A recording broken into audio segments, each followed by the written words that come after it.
It's aviation's final frontier. Cowboy pilots who deliver small used aircraft. Oh, man, that is weird. Across distances they were never meant to fly. This is the most extreme type of flying you can do. Freaking thunderstorm! Every flight is a gamble. Everything is breaking on this plane. Patience. What a crock of and friendships. Dude, if we don't get back in 20 minutes, we're gonna get back coming. We're there. Are tested. But as long as there's money and fuel to burn, who do I have to thank for this lovely little vacation I get to go on here? They'll live to fly another day. Piece of machinery called Cheyenne 2.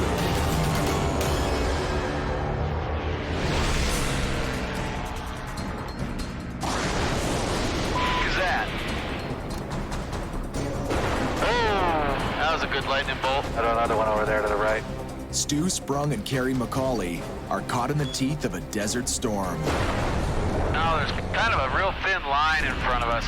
Like it completely crosses our path. An eye in front of us. Make sure we don't have any surprises. Until now, they've been lucky.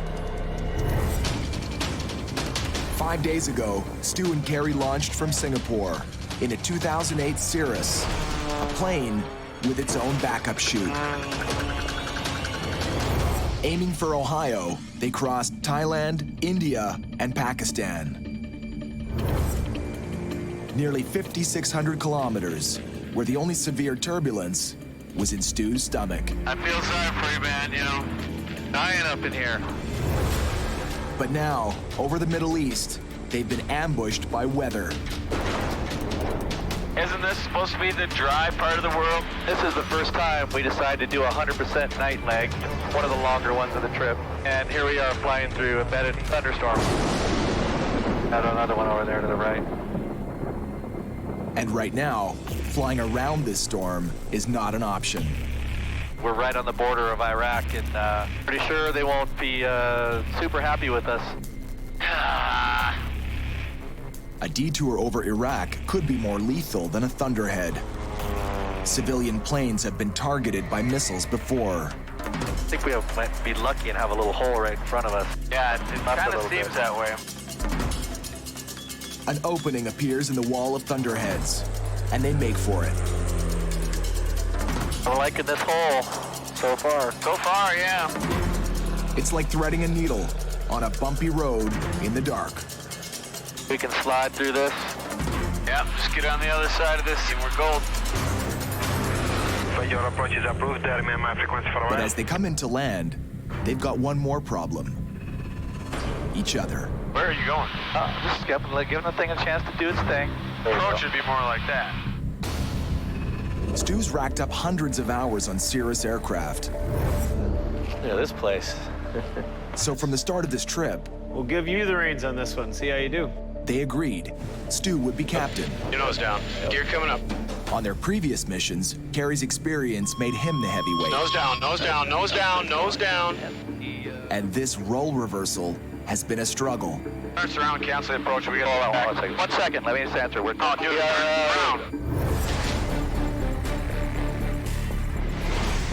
Now, just seconds from landing, Kerry's turned into a backseat driver. You're not even close. I know. Stu trusts the autopilot to help bring them in. Ain't doing it. Kerry's a fly-by-hand guy who thinks autopilot is overrated. But a night landing at a strange airport is a bad time to start second-guessing. Giving up yet? Stay a little high. Got a long runway. It doesn't look that long. That's way long.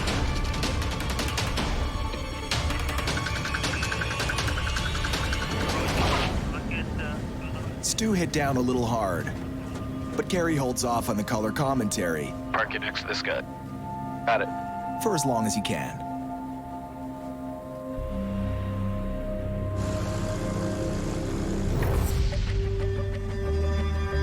Around the globe, Stu and Kerry's boss, Cory Benson, has flown north to save a mission. I didn't expect to be up here in Alaska right now, but we're out of time. We need to get this plane down there. This Piper Cheyenne is 32 years old and showing her age. So if anything could go wrong, it has gone wrong on this flight. You know, it breaks down every time we fly it. That's no exaggeration. Right off the bat, a mechanical problem drove the plane nose down. Yeah, that trim is a little funky. Yes, it is. Then it started spewing fuel. And it's coming into these drain holes in the bottom of the fuselage. Huge fire hazard. A busted heater nearly froze the pilots out of the cockpit. We got ice all over this windscreen and it sucks. After weeks of repairs, the first two pilots simply ran out of time and had to abandon the Cheyenne in Alaska. Now, Cory stepping in to rescue the flight. Well, the plane's checking out all right. Hopefully we're at the end of all the maintenance nightmares. With a plane as old and unreliable as this one, Cory trusts only one man in the captain's seat, veteran pilot Randy McGehee, who's been with Cory since day one. This flight's gonna be different than anything we've ever done before, especially this old avionics in here. I've never seen it before. What he can see is trouble. And the point is our workload is gonna spike compared to what we're normally doing. Just little things like talking on the radio and putting frequencies in and dialing in our navs. It's gonna be a lot more work than we're used to in the critical moments of flight. Are you nervous about the flight at all? I actually don't feel real good about it. I mean, as pilots, you know, you don't go, oh, I got a bad feeling, but this one's got me uneasy. I mean, it's honest, you know? For Randy to say that this is not like any other flight, I mean, he's got well over 10,000 hours of flying. That definitely makes you think twice about this flight. I just hope that that's the end of all the bullshit with this plane. We need to get through Russia and get it down to the Philippines. Don't count on it, bud. Props are on. Feather autopilot is on. All right, man, I'm pumped.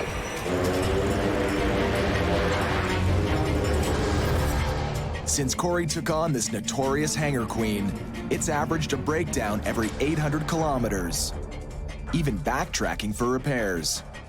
Now, they're asking it to fly close to 9,000 kilometers in just 5 days.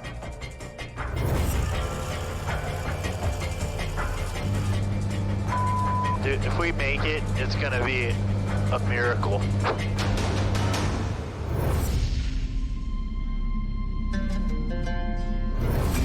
Number 158, Papa Golf cleared for takeoff 3. After a few hours of shut-eye, Stu and Kerry are rolling out. Nothing like a good early noon start to your day. Yeah. Oh, we get to bed at 2 o'clock, and that's all we can do.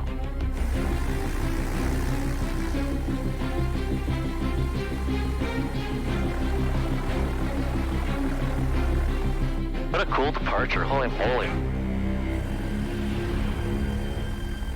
This is crazy. We're flying over this desert that's so full of history. I mean, there's been so many battles waged across this area.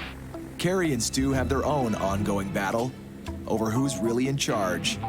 Go that way, go that way. And now, when it's as simple as snapping a few pictures over the Arabian desert, Over the terrain.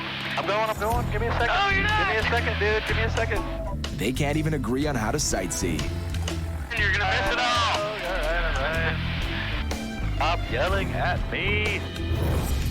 Now, close to the midpoint of their 20,000 kilometer journey, their route takes them across the Mediterranean into France. And a full-blown snowstorm. Going this way and it's coming at us fast. We can't outrun this thing. It's impossible. It's dumping snow outside, but luckily we're too high for anything to stick to the wings. Even now, the sparring match doesn't let up. Oh, see about getting it from this end. ASAP, por favor. Hang on, Nancy. I'll get your panties in a wad. But the sparks inside the cockpit are no match for what's outside. Oh, man, are we getting pushed? Holy.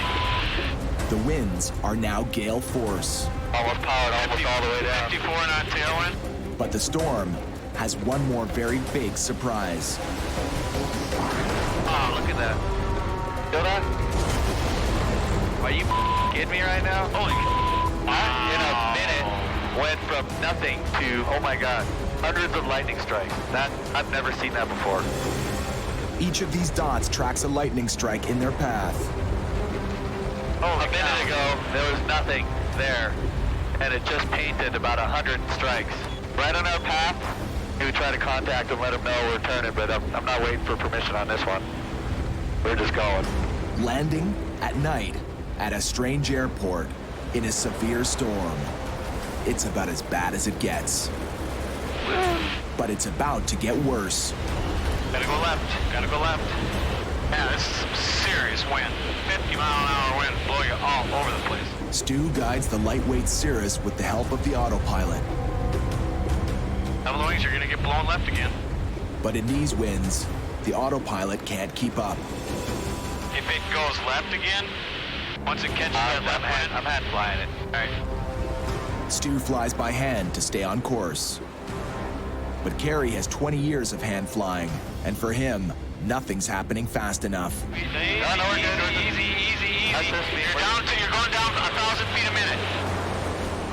Level the wings. Level up. Kerry yards on the stick. Just push up. We're 1,000 feet over the water. You're going down 1,000 feet a minute. We're good. Sorry, man. And one another. You were not recovering. It's all right. The airplane has it, all right? Don't let the airplane do the work for you. The airplane did not have it. We were going down 1,000 feet a minute. Kerry doesn't trust the autopilot to bring them down safely in this weather. I got it now. I'm just trying to get the thing over, all right? Don't have to turn that fast. Settle down. Stu's an old hand at flying the Cirrus, and on this run, he's the captain.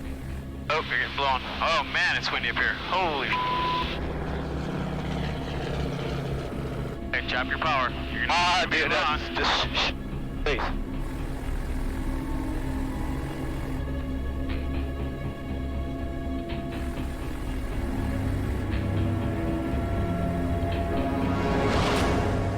I'm scissor.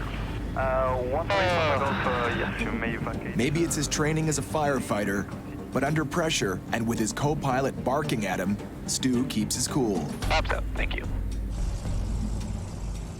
I don't respond to yelling. I never have. I never will. We are in a life-threatening situation that demands 100% focus, and anything that's taken my focus away from that could kill us.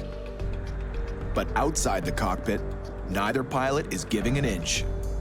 You know, when you grab the stick, which is the scariest feeling for me to have someone do, when you grabbed it, we were in a steep bank.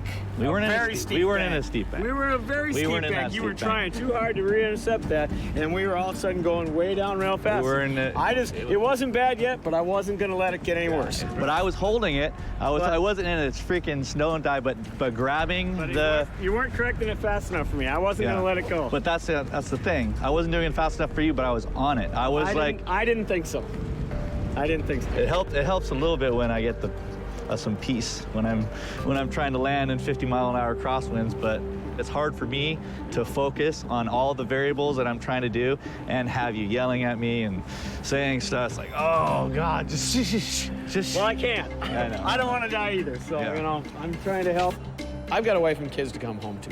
Bottom line is, if I see something dangerous about to happen, I'm going to prevent it from happening one way or the other. If that means I got to grab the controls and piss somebody off, well, then that's what I'm going to do. But hopefully you have a little bit of faith that I can fly this aircraft and I can land it. I don't trust anybody. That's the problem. Yeah. The bigger problem is that together, they will soon face one of the most dangerous crossings in the world.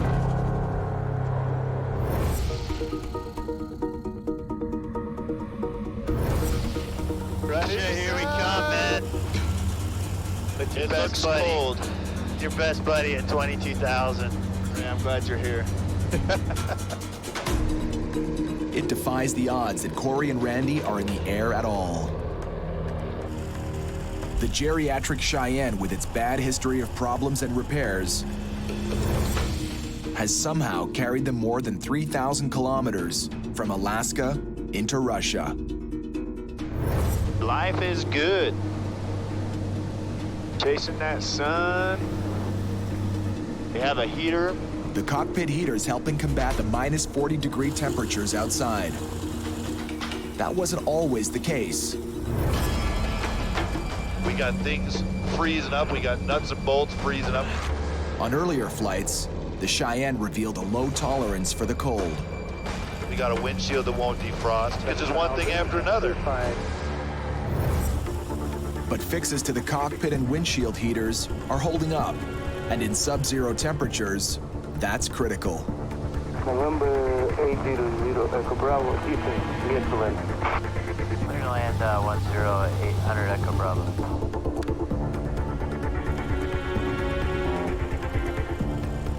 Gonna be a skating rink.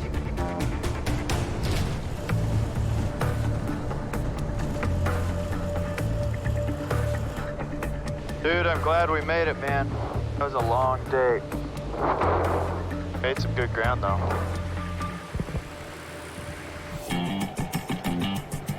By morning, There she is, looking stout on the ramp. the temperature is pinned at minus 31 degrees. It's a little cold, Captain.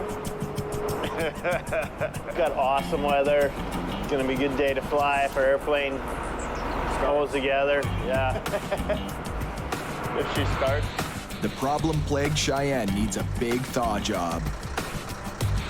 Oh, there's the heater truck. That's old school Russian right there. At this airport, there are no hangars and no de-icing fluid. I've never seen anything like this before. And this relic is the Soviet solution. I don't know, you think that's World War II era? And what this truck's gonna do is put heat on our engines to preheat the engines. Trying to get this plane warmed up so we can get her started. What do you think, Randy? Negative 30 right I now? don't know, my face hurts. I put one of the heaters inside the cabin. I mean, I think the engines are going to start up fine. The avionics is what's got me worried. Well, we gotta go, and today's our day to do it. If we can make it out, a lot of our trouble's behind us, I think. I hope. November 800 Echo Bravo, clear for takeoff. Have a good day. Let's take off to 800 Echo Bravo.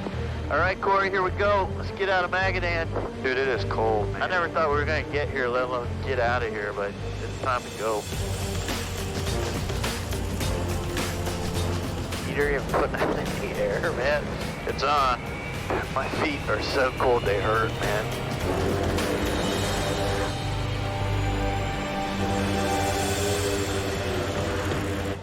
I think that heater's working. I just recycled it. Prayed to God it works. But in this moody Cheyenne, tempting fate is a bad idea. That heater's not working, man. Holy. My toes are frozen. Oh, you okay? The heater's not working. They're at 24,000 feet. The outside temperature is minus 45 degrees. Flight time, 4 hours. How come every time I'm in an airplane with you, I find myself in a situation I've never been in before? It's usually a bad situation. Holy crap, did you feel that? Together, they've pulled through storms. We're down to 2 minutes. Come on, baby. And engine scares. That's a bad feeling, man. They've battled the dark, All you can see is black. exhaustion, and a cockpit explosion What was that? that could have ended in disaster. Why did the heater have to break here? Hypothermia is a brand new menace, and just as lethal. My toes hurt. I mean, I'm a little concerned. We gotta keep moving them, you know?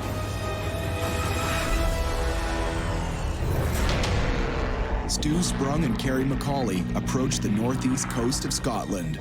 I take control, November 158, Papa Golf, level 8,000. November 1. The last stop before launching across the North Atlantic. Laps to zero. Up to 0. And the crowd goes wild. No applause. But the guy waiting for them at the hangar We were ready. Okay. has something more important. A critical weather forecast. And this afternoon, from about 3 o'clock onwards, it's all lifting till basically a clear sky. Excellent. For the North Atlantic in the winter, It's a beautiful day. Well, if they all went with a forecast like that, they're all going to live. But they don't. On their journey from Singapore to Ohio, Kerry and Stu have covered nearly 13,500 kilometers in 10 days. But the next leg is the most dangerous. Close to 3,700 kilometers of open ocean, with a couple of risky landings in between. I got it. And winter is at the door. So have you noticed how empty the hangar is? Yeah. I'm looking at that right now. I'm noticing that we're the only private aircraft in this hangar. Yeah, that kind of tells you something, that all the ferry flights that take the northern route have come and gone for the season. Yeah. Except for us. The crossing will be a tall order for the small Cirrus and its one propeller. And for pilot Kerry McCauley, it's not just late in the year, it's late in his career. You know, I've done a lot of ocean crossings, and I'm not really 100% sure how I feel about them anymore. You know, I don't really get scared or nervous, but there's always something in the back of the mind that's telling me this is maybe a little dumb. I haven't done a single-engine North Atlantic crossing in 12 years, and I kind of thought I'd retired from that. Here I am, facing the old girl again. This is the real deal.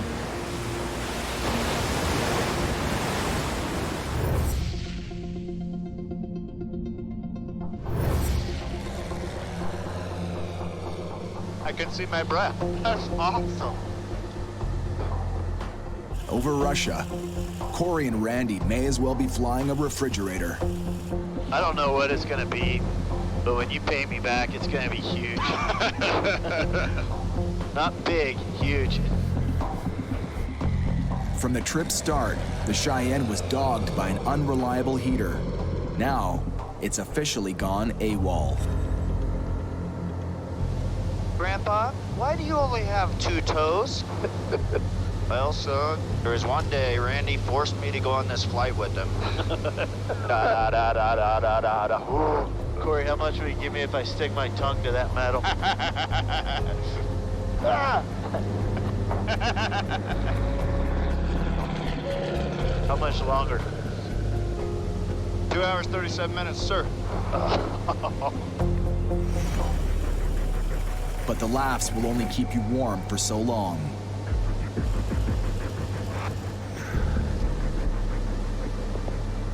Holy, it's negative 50 now.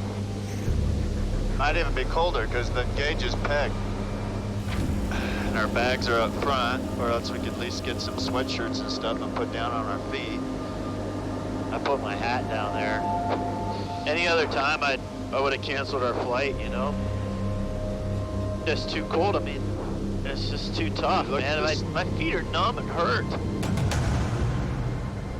Cory and Randy are in a danger zone, right in their own cockpit. They're losing body heat fast. I'm gonna put another map down here.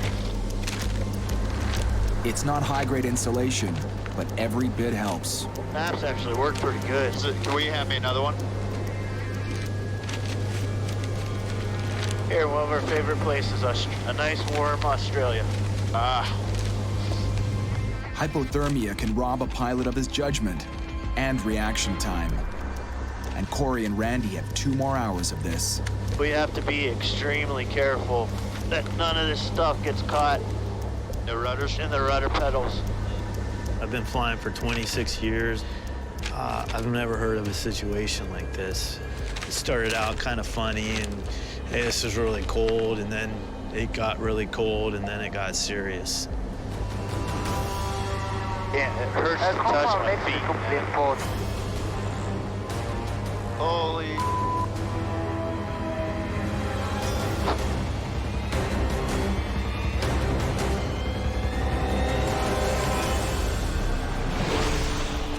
In Scotland, Kerry and Stu are impatient to pull the trigger on their epic transatlantic crossing. We gotta get a flight plan going too. What's our Take a look at some weather. Can we get one and get moving pretty quick? In an hour? 5 minutes. 5 minutes. Don't take on a ferry flight if you've got a deadline to meet, because that's the real killer. Chief ground handler Andrew Bruce has watched ferry flyers roll in and out for more than 2 decades. So what, how many guys are going in the water a year here? 3 a year die. So what do they do wrong?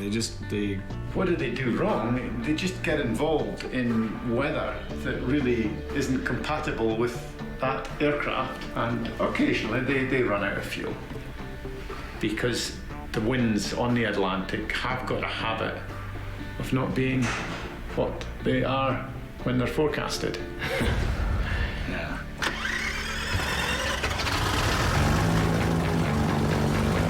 Yeah, I didn't think I'd be doing this again, but here we go. And before this trip is out, Hey, Papa Golf, trip pickup. they'll both be reminded just how unpredictable a North Atlantic winter can be.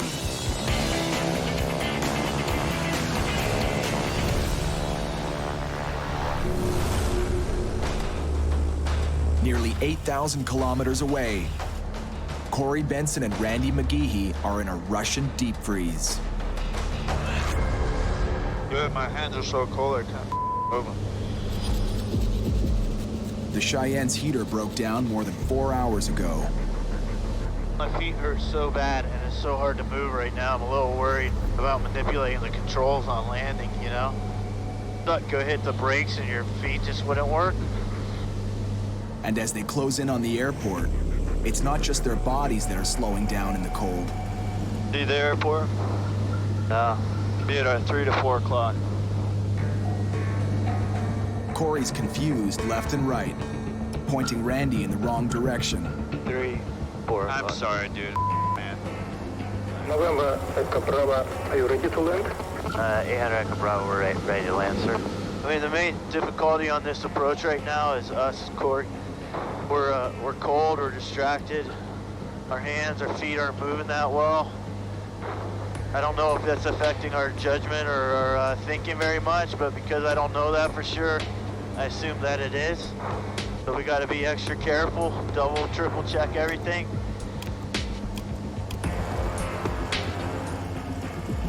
Descend to height 1200 meters. We're cleared for 16, descent to 16 meters. I'm sorry, 1600 meters. But even with the correction, Randy's called out the wrong altitude. The kind of screw-up that can drop you into the same space as another plane. November 800 Echo Bravo negative. Descend to height 1200 meters. Air traffic control catches Randy's mistake. 1200 meters, thank you, 800 Echo Bravo. Altitude corrected. But then, November Echo Bravo clear to land runway 25 left. Okay, clear land on 25 right for 800 Echo Bravo. We're going to the right? another major error. Thundering in at 200 kilometers an hour and 300 meters off the ground, Randy has mixed up his runways. Clear to land runway 25 left. 25 left, 800 Echo Bravo.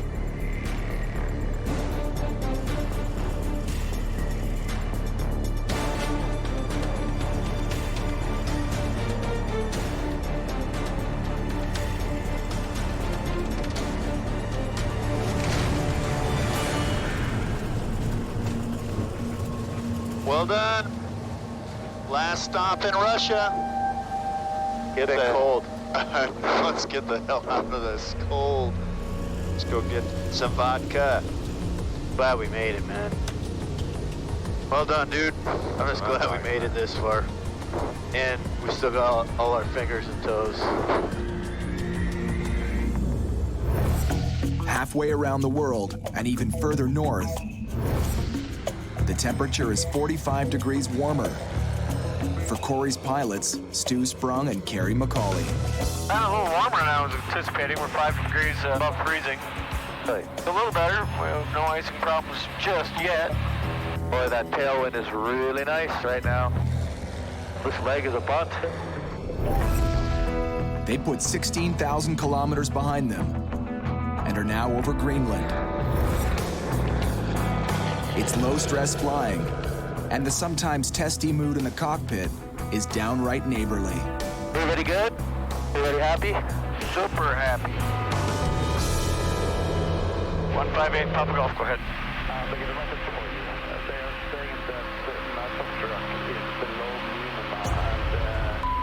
Throttle back. Throttle back right now. About 30 minutes from landing, fog has shut the airport. 8 Papa Golf, roger. And that's why you save all the gas you can.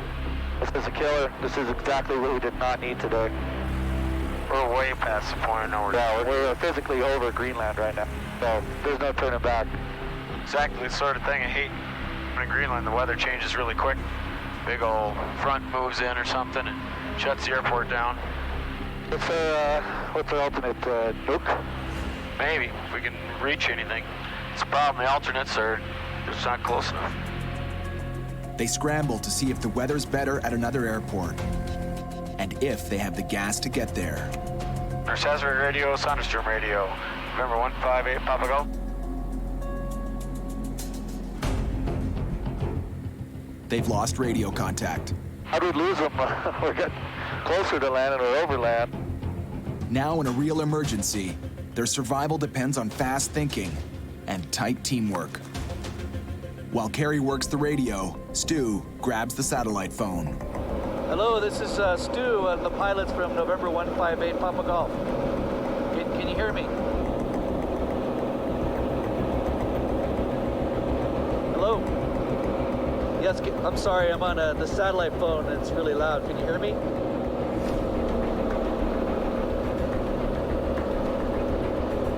The ex-firefighter and the pro skydiver are used to escaping tense situations, but here, their hands are tied. All they can do is hover until the weather or the radio reception improve. That's so frustrating, that damn thing. I want to throw it out the window so bad. We won't be able to hold our altitude here pretty soon. They're burning through fuel, and if airport fog doesn't soon lift, there's just one option open, and it's strictly Hollywood. You can always put it down on the glacier. It's probably not a real smooth landing, but survivable. At least we won't be in the water. Yeah. November 158 Pop Golf, you're coming in broke again. Call you back a few minutes. I'm not digging getting this windshield level iced up, though. Nope. There's Saserac, November 158 Papa Golf. Any update on their conditions? The radio has sputtered back to life, bringing good news. The fog is clearing, for now. Hey, Papa Golf, roger. We are 5-1 DME out, heading back to Nurse Saserac. It got better, but it could get worse. At this point, we've got to land at Nurse Saserac now. But you can't rush this landing. High mountains and a steep descent make it one of the most dangerous in the world. Get ready to... You're going way too fast. Slow her down, slow her down.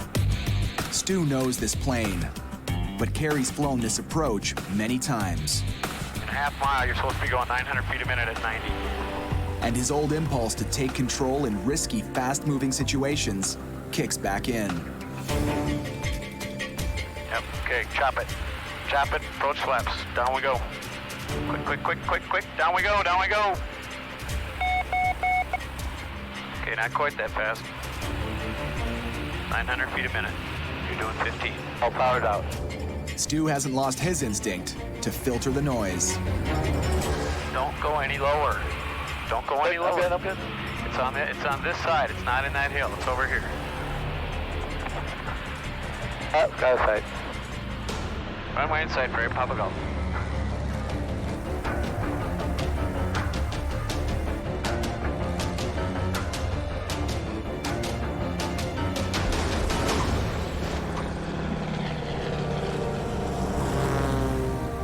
Stu aced the landing, but there's no time for high fives. It's like we're lucky we got in when we did. Yeah. It's coming down again. Yeah, it's like we got a little flurry. Before the weather boxes them in, they score a fast refuel and lift off again, this time bound for North America.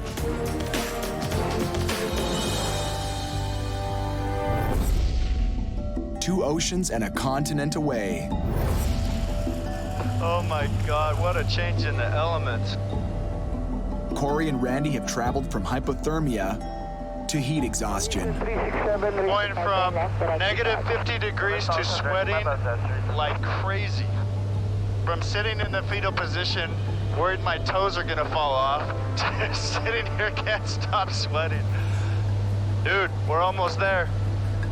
This has been a bear of a trip. From Florida, across North America, over the top of the world, through Russia, Asia, and now closing in on their final destination, the Philippines. Capitan, I can't imagine doing this flight without you, bro. Thanks, man. I appreciate that. I have a feeling you'd be going to my funeral. Seriously. It's a tough flight, man. A laundry list of serious mechanical problems means they're rolling in 6 weeks late. But we're almost there, 5 minutes. But the old troublesome Cheyenne isn't done with them yet. That exhaust pipe is rattling crazy. Rattling? Vibrating. The worry? That the right engine is about to bite the dust. The one thing we haven't had problems with is the engines till now, and we're on approach.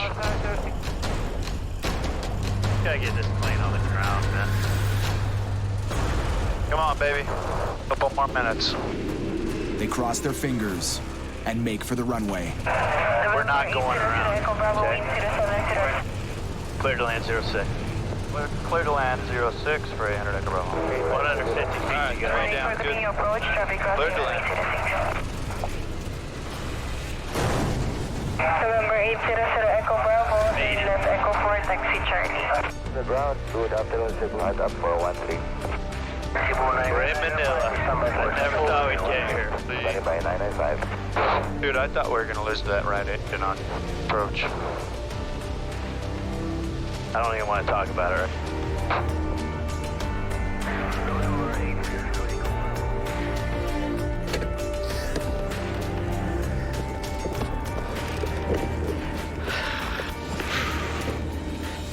Robert? Yeah. Cory Benson. Very nice to meet you. Randy McGee. Yeah. The new owner sent his personal pilot for the pickup. Yeah.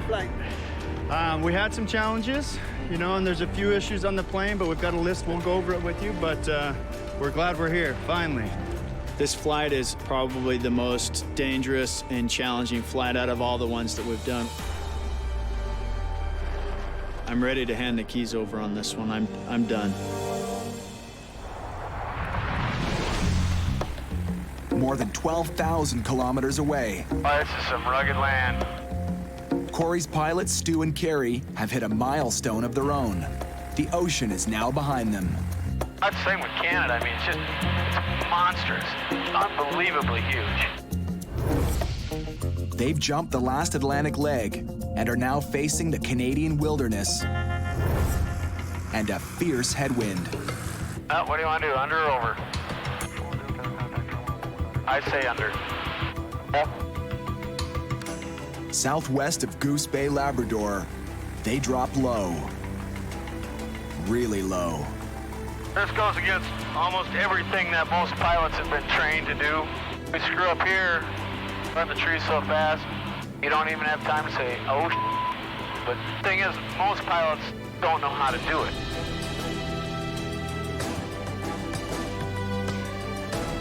Avoiding bad weather by skimming beneath it is called scud running. Ah, that's pretty. After beating back the North Atlantic, it's the next best thing to a victory lap.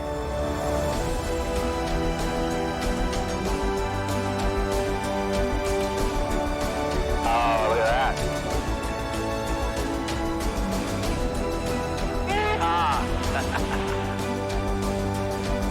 God, I love this. I love scud running.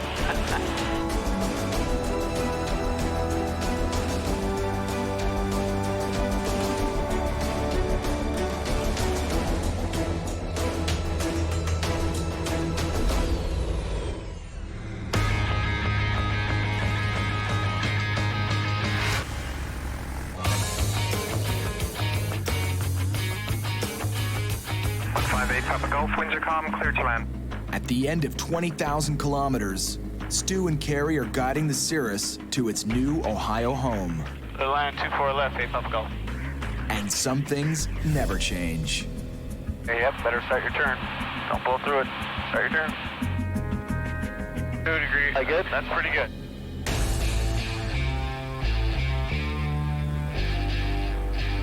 Kerry had trouble giving up the captain's seat to the less experienced Stu. What's up? Thank you. But he can't argue with success. So you are no longer a Atlantic ferry pilot virgin. That is true, dude. Thanks to you, you have crossed the big blue. In 2 weeks, they flew 20,000 kilometers. That's halfway around the world, through some of the most dangerous territory anywhere. That's no small thing. That's just not getting up, going into the office, coming home at 5, having dinner and watching TV. This is the complete opposite of that. You did a good job, bud. Captain Sprung. I needed you there, dude. This was the largest, most epic thing I've been able to do, and I'm so happy that you were there because it made it so much easier. You are now one of a tiny fraction of humanity who's ever captained a single-engine piston over the North Atlantic, especially in the wintertime. Now that it's done, pretty proud of both Stu and I. Man, I just flew a single-engine piston halfway around the world. You got to be proud of that, you know. I just smile thinking about it. It's just pretty cool. I'll take care of the plane. You can boogie. You know, you got to catch that flight. In the plane delivery business, a trip's end. Thanks, man. No problem. Awesome trip. Time. It's just an excuse to start the next adventure.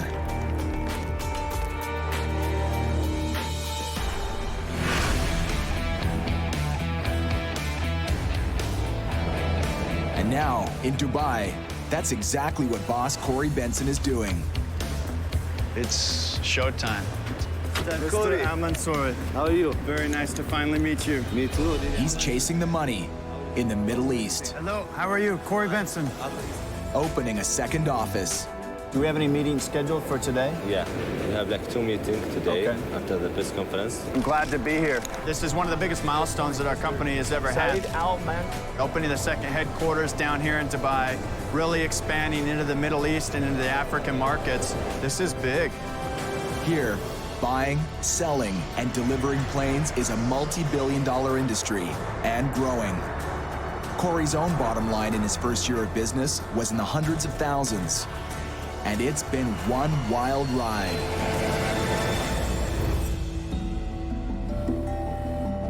I've seen so many amazing countries. I've met so many amazing people around the world. Congratulations. Congratulations. And I've flown so many different types of airplanes. And riding out a lot of the tough stuff with a seasoned pro never hurts. You rocked on that approach. My pilot skills have increased tremendously, and I attribute a lot of that to flying with Randy. It's been an incredible experience to fly with him and watch and learn. Together, Cory, Randy, and the top-notch team of ferry pilots have touched down in 39 countries and logged more than 123,000 kilometers, over 3 times the circumference of the planet. And Cory's already planning the next leg of his own epic journey. We're doing the craziest flights you can possibly imagine, and we've got some crazy guys to do it. Okay, kind of pathetic, but it's all we got. For a guy who risked everything on this gamble, the payback is sweet. There's nothing cooler than what I do.